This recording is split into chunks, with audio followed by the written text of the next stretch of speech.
السلام عليكم ورحمة الله وبركاته. دمان ولا لها خير كجعل كحرا جنال كينا سو دواد ولا ليال كسو دواد مارن عصب مقال عصب حيس بدن. الحمد لله إلهي سبحانه وتعالى أي أسقناتين معه إذل إيا مهدن أو إذل نسيي نمعوين آدو فربدن هدي أي أهان لهيد نمعاد إسلام كعافماتك إيا نمعوين كون نغم الناستي أو أن لتركو بكرين. الحمد لله دائما وأبدا. إلهي سبحانه وتعالى هنو زيادة نمعوينك انت هيسن الله سيو انت ولا لي حنونسن. إلهي سبحانه وتعالى عافمات أمسي انت كربيسن كربة إله كقاضو انت مرقيسن مرقت الله كقاضو قف كاستمرات كيس أو أن معسلها إلهي سبحانه وتعالى هسيو انت كدب ولا لها شرفت عليه أن اسكبر رجنو صلي حبيب كان محمد. اللهم صل وسلم على نبينا محمد وعلى آله وصحبه أجمعين. سو دواad walaalaha sharafta leh waxaan ka hadli doonaa maanta dikri cajiib ah runtii aad iyo aad u faa'iido badan. dikrigan waxaa laga helaa xasilooni iyo qofka inay laabtiisa u qabowdo oo uu noqdo qof degan oo xasilan oo faraxsan. sidoo kale waxaa lagu helaa barwaaqo iyo baraaro.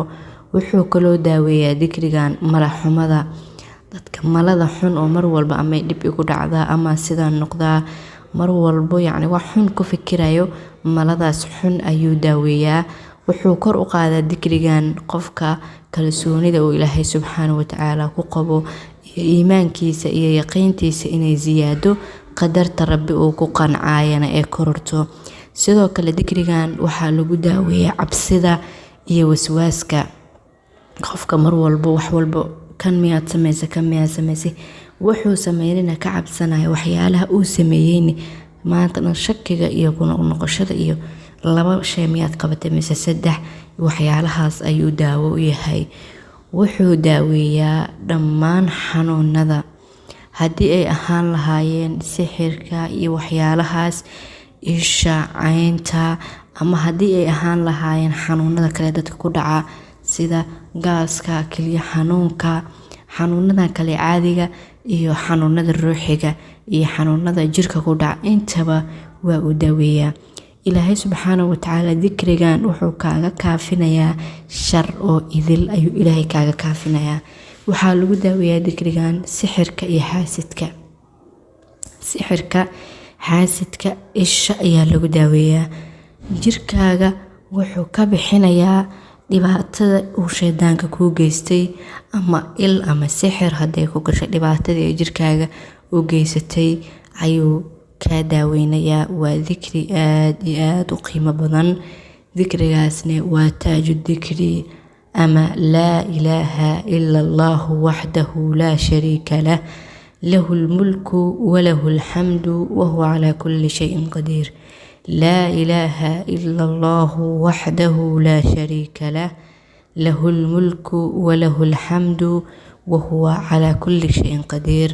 haddaba waxaan guda gelaynaa qisas laga arkay dikrigan taaju dikri ama laa ilaaha illa allah wahdahu la sharika lah له الملك وله الحمد وهو على كل شيء قدير. qisadayna koowaad ee maanta waxaa ka sheekeynay wiilkan wuxuu yiri waxaan jiray saaxiib aan aniga lahaa. wiilkan aan saaxiibka ahayn 27 sano ayay da'diisa ahayd. 5 sano ee ugu dambeysay ee noloshiisa waxaa hayay madax xanuun aad iyo aad u daran. wuxuu mar walba isticmaali jiray oo uu qaadan jiray daawooyin ayuu qaadan jiray. dhakhaatiirtu waxay ka mamnuuceen moobeelka dhalada waxyaalaha soo idil ayaa laga mamnuucay waayo madax xanuun waali ayuu qabay. daawooyin ayuu mar walba qaataa daawadaas uu qaadanayo waa daawo neerfo. xanuunka markii uu qabto wax yararoon ayuu noqonayaa laakiin xanuunkaas wuxuu noqday xanuun la nool oo aan noloshiisa ka tagaynin. wiilkaas wuxuu yiri aniga saaxiibkay ayuu ahaa. aniga waxaa arkay marka dad kale oo madax xanuun intuu hayay fiicnaadeen oo caafimaadeen moobeelkoodii iyo wixina isticmaalayo. wiilkii kale ayaan dabagalay ayuu yiri wuxuuna ii sheegay in uu laasimay dikrigan laa ilaaha illa allah wahdahu la sharika lah له الملك وله الحمد وهو على كل شيء قدير.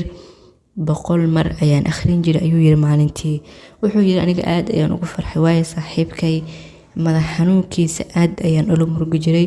Waxaan u imaaday wiilka aan saaxiibaha ahayn, waxaana u sheegay in wiil ku fiicnaaday dikrigaas uu akhriyay laa ilaaha ila allah wahdahu laa shariika lah lahu almulku walahu alxamdu wahuwa calaa kulli shayin qadiir. bal adna ilaahay tala saaro maadaama aad ku daashay daawo oo wax isbedel ahna aadan arkaynin, dikrigan maalin walba 100 mar akhri. wiilkii saaxiibkii ahaa waa uu iga qaatay, dikriga ayuu akhrin jiray maalin walba 100 mar. 3 bilood markii uu waday, 3 bil markii uu maalin walba 100 mar akhrinayay laa ilaaha ila allah wahdahu laa shariika lah lahu almulku walahu alxamdu wahuwa calaa kulli shayin qadiir. wuxuu yiri xanuunkiyo idil gebi ahaanba waa uu ka fiicnaaday. madax xanuun dambe wiilkii kama sheeganin.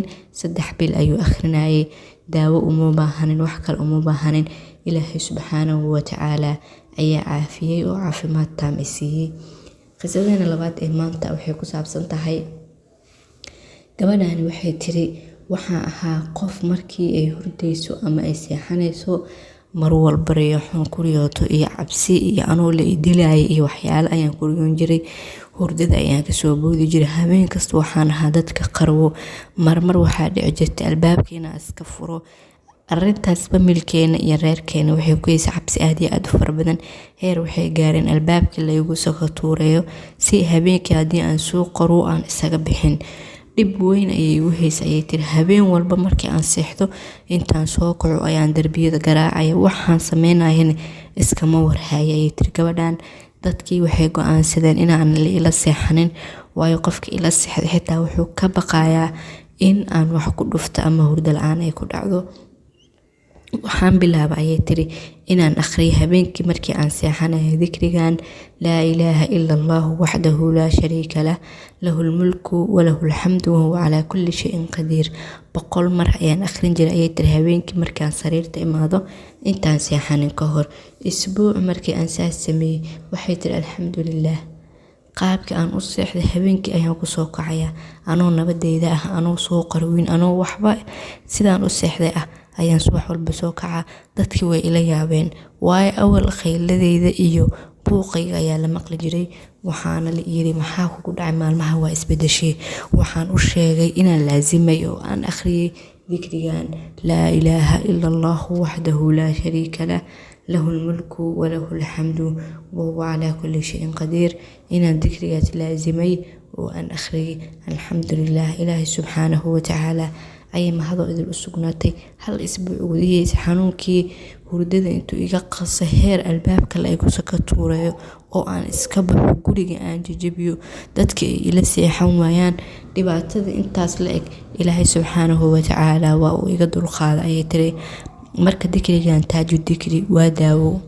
haddii aad tahay qof xanuunsan, xanuunkaada ha ahaado xanuunadan sixirka, isha, ama ha ahaado xanuunadan kale ee ah in meel gooni ay ku xanuunayso, tusaale ahaan inaad gaas qabto, inuu dhabar ku xanuunayo, inay kelyaha ku xanuunayaan, ina cholesterol uu ku hayo, madax xanuun uu ku hayo, xanuunadan kale intaba daaway u tahay. wuxuu ilaahay subxaanahu wa tacaala kaaga caafinaya waswaaska, shaydaanka iyo cabsida badan. haddii aad tahay qof cabsado, wuxuu kaloo ilaahay subxaanahu wa tacaala kugu siinaa xasilooni iyo yaqiin inaad noqoto qof ilaahay subxaanahu wa tacaala aad ugu xiran oo adduunyada dhan ay kula noqoto wax yar oo aan ku cabsi gelinin, oo aad dareento ilaahay subxaanahu wa tacaala wuxuu kuu qoray inay kugu dhacayaan oo wax kale waxba kaa tiraynin. yacni iimaan zaa'id ayaa yeelanaysaa, yaqiin ayaad helaysaa, waxaad noqonaysaa qof malo wanaagsan. haddii aad ahayd shalay qof mar walba ka cabsada ama sidaan igu dhacdaa ama sidaan igu dhacdaa, waxaad noqonaysaa qof malahiisa uu aad iyo aad wanaagsan yahay. waxay ku noqonaysaa xir aad iyo aad wanaagsan.